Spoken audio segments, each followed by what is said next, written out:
le bassin de Marais-de-Léron, qui est le premier bassin producteur européen d'huîtres. Et c'est la Seudre, qui est un des bassins de reproduction des huîtres principales. À l'extérieur duquel on a la Marais-de-Léron. Et grâce à laquelle on a la Marais-de-Léron.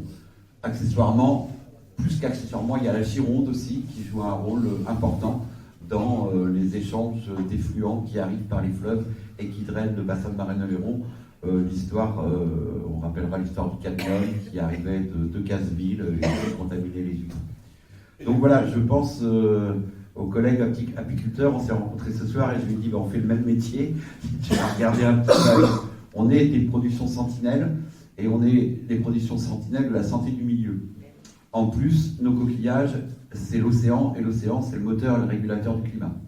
Si les 250 projets de bassines qui sont dans les cartons de la FNSEA, Coordination Rurale et j'en passe, se font sur les 4 ex-départements du Poitou-Charentes, ça n'est plus une goutte d'eau douce qui arrive en mer, qui produit du phytoplancton, qui produit 70% d'oxygène, qui nourrit nos coquillages, qui fabrique des cailloux. Vous les avez vus, les cailloux là. C'est du calcaire, c'est du carbonate de calcium. Ça va sédimenter, ça va devenir de la roche. C'est du carbone qui est capté à des échelles de temps géologiques. Jamais plus il repartira dans l'atmosphère. Du coup, on a été quand même, et pour ceux qui, les anciens vous en rappelez, donc on a été un des départements pionniers dans le rapprochement paysan de la terre, paysan de la mer.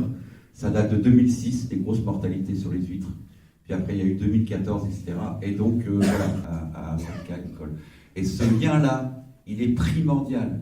Et j'ai entendu parler de problème de foncier. Nous, on travaille depuis Aliénor d'Aquitaine, 12e siècle, sur un espace qui s'appelle le domaine public maritime. On est concessionnaire d'un domaine public maritime. On n'a aucun problème de foncier. On est concessionnaire à titre nominatif. En coquillage, je parle. Intermarché ou autre ne pourrait pas avoir des concessions pour produire des huîtres ou des moules. On protège le producteur. Il y a des surfaces minimum, mais il y a des surfaces maximales qu'on ne peut pas dépasser. Il y a un respect de la nature, un cahier des charges très précis, et quand on se retire de la concession, qu'on abandonne la concession, on doit remettre la concession dans l'état où on l'a trouvée. J'entends parler, la conf défend les prix minimums d'entrée. À la pêche, il y a ce qu'on appelle le prix de retrait. À la pêche, les gens n'ont pas de salaire. Ils sont payés à la part. Et si vous avez un bateau avec un capitaine et 2 matelots, un capitaine, 2 matelots, il y a 4 parts.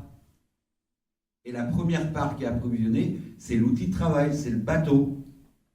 Et quand il y a trop d'apport de certaines variétés de poissons et que les prix sont trop bas, eh ben, il y a un prix de retrait qui couvre à minima les charges de l'entreprise de la pêche qui sont majoritairement le bateau. Donc ça existe. Je ne raconte pas que c'est pas faisable. Ça existe. On a plein d'exemples qui montrent que les propositions de la conf sont faisables. C'est juste des choix politiques après derrière à faire. Voilà, ce que je voulais dire, c'est qu'il n'y a qu'un seul projet agricole d'avenir, c'est celui de la conf.